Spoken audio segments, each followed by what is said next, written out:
जो स्टूडेंट्स यहाँ बैठे हैं, आपसे मैं एक छोटी सी बात कहना चाहती हूँ।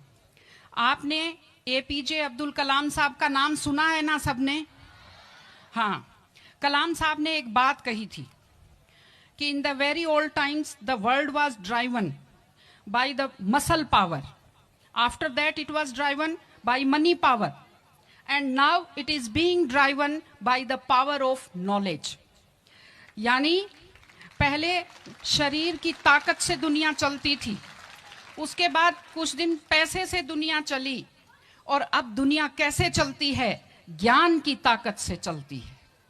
आज अमेरिका और रूस, फ्रांस क्यों हमसे आगे हैं? उनकी जनसंख्या भी कम है, शायद वो मेहनती भी हमसे कम हैं, लेकिन वो हमसे क्यों आगे हैं? क्योंकि उनके यहाँ शिक्षा का जो प्रसार था वो हमसे ज्यादा हुआ, वो हमसे ज्यादा एजुकेटेड हैं। हम लोग प्राचीन काल में हमारे यहाँ बहुत अच्छी यूनिवर्सिटीज थी, नालंदा यूनिवर्सिटी थी, तक्षशिला यूनिवर्सिटी थी, लेकिन जब मध्यकाल आया तो हमने अंधविश्वासों पर ज्यादा ध्यान दिया, और जो नॉलेज था साइंस का उस पर हमने कम ध्यान दिया, इसलिए हम विश्व में पिछड़ गए। एसएसटी में आप लोग पढ़ते होंगे, 10th के बच्चे एसएसटी पढ़ते हैं, कि एक समय था जब वर्ल्ड की जो रिचेस्ट कंट्रीज थी वो रूस अमेरिका नहीं थी, वो इंडिया था और वो चाइना था। चीन और भारत विश्व के सबसे धनी देश थे, लेकिन हमने एजुकेशन पर ध्यान देना छोड़ा। उसका नतीजा ये निकला कि हम लोग गरीब हो गए, हम लोग पिछड़ गए, हम लोग कमजोर हो गए। इसलिए अगर आपको खुद को ताकतवर होना है और इस देश को ताकतवर बनाना है तो आप लोग शिक्षा पर ज्यादा से ज्यादा ध्यान दीजिए। हमारी बेटियां यहां बैठी हुई हैं, आप लोग बहुत खुश किस्मत हैं, आपकी किस्मत अच्छी है कि आपने इस जमाने में जन्म लिया है जब लड़कियों को स्कूल भेजा जाता है, जब लड़कियां बराबरी के अधिकार के साथ आत्मसम्मान से जिंदगी जी सकती हैं। मैं अभी सोफे पर अकेली बैठी हुई थी, फिर उसके बाद शिफा जी आए, और फिर उसके बाद संतोष जी आए, तो हमें जगह हमारी बढ़ती गई। मैंने कहा भाई पुरुषों सिंहासन खाली करो, महिलाएं आती हैं।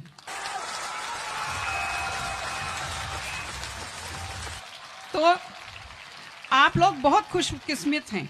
आपकी दादी नानी कितना मेहनत करती थी, सांस नहीं ले पाती थी खुलकर, घूंघट से चेहरा ढककर रखना पड़ता था, जोर से बोल नहीं पाती थी, कानाफूसी में बात करती थी, और आप कितने सम्मान के साथ अपना बैग लेकर के पूरे विश्वास से आप स्कूल आते हो।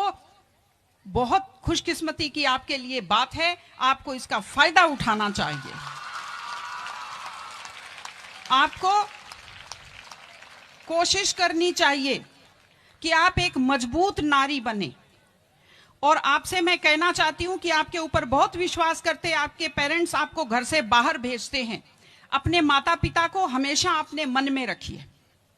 दूसरी चीज आप बच्चों से जो कहना चाहती हूँ, आजकल क्या है, पहले तो घर में बहुत सारे बच्चे होते थे, संयुक्त परिवार होता था, चलते ही कोई सिर में थप्पड़ मार देता था, बच्चों को बुरा नहीं लगता था, टीचर्स की मार खाते रहते थे, हंसते रहते थे। आजकल 1-2 बच्चे होते हैं घर में, बच्चे बहुत सेंसिटिव होते हैं। आप लोगों को जब आपके माता पिता टोकते हैं, आपके टीचर्स टोकते हैं, आपको बुरा लगता है। आपको बुरा नहीं लगना चाहिए, क्योंकि ये वो लोग हैं जो आपकी चिंता करते हैं। मैं आपको एक छोटा सा किस्सा सुनाऊंगी। एक गाय जंगल में चल रही थी, अचानक उसने देखा एक बाघ पीछे दौड़ा। गाय भी भागी जान बचाने के लिए, सामने दलदल था, वो दलदल में थोड़ा चली, वो दलदल में फंस गई। बाघ भी पीछा करता हुआ आया, वो भी दलदल में फंस गया, लेकिन गाय से थोड़ी दूरी पर था, चल नहीं पाया। तो गाय हंसी और उसने बाघ से कहा, बाघ तू तो गया, तू मरेगा। तो बाघ ने कहा, तुम क्या हंस रही हो, तुम भी तो मरोगी दलदल में।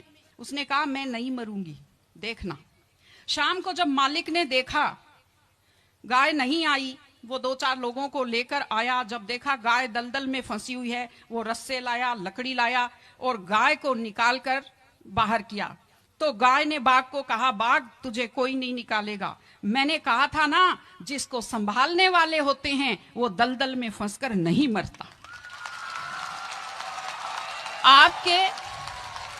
आपके जो टीचर्स हैं, आपके टीचर्स और आपके पेरेंट्स आपको संभालने वाले हैं। अगर आप उनकी बात मानेंगे, आप डांट के पीछे छुपी हुई उनकी चिंता को आप समझेंगे तो आप बुराइयों के और गलतियों के दलदल में कभी नहीं फंसेंगे।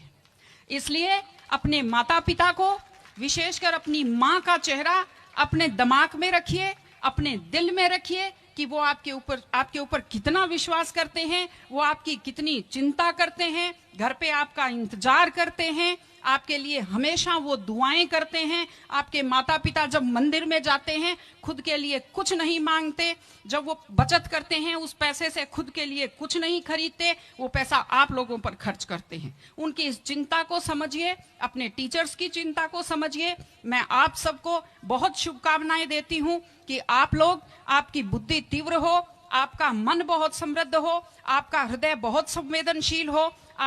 मैं स्कूल को मैं बहुत बहुत शुभकामनाएं देती हूँ। टीचर से अपील करती हूँ कि व्यक्ति केवल शरीर और दिमाग नहीं होता, एक मन होता है, एक आत्मा होती है। माइंड जो है, mind is sharpened by the knowledge and information. दिमाग तो तेज होता है, लेकिन बच्चों का मन समृद्ध कीजिए, उन्हें कमजोर पर दया करना सिखाइए, उन्हें परिवार के प्रति संवेदनशील बनना सिखाइए कि वो एक अच्छे संपूर्ण नागरिक बने, जिसको कहते हैं कंप्लीट पर्सनैलिटी, वैसे बने। मैं स्कूल को, आप सब बच्चों को, आपको ढेर सारी शुभकामनाएं देती हूं। आप अच्छे व्यक्तित्व बने, आप अच्छे नागरिक बने, एक मजबूत परिवार का, मजबूत देश का और एक अच्छे समाज का आप निर्माण करें। आपने बुलाया, हमें सुना, हमें सम्मान दिया, मैं हृदय से आभारी हूं। बहुत बहुत धन्यवाद। नमस्कार।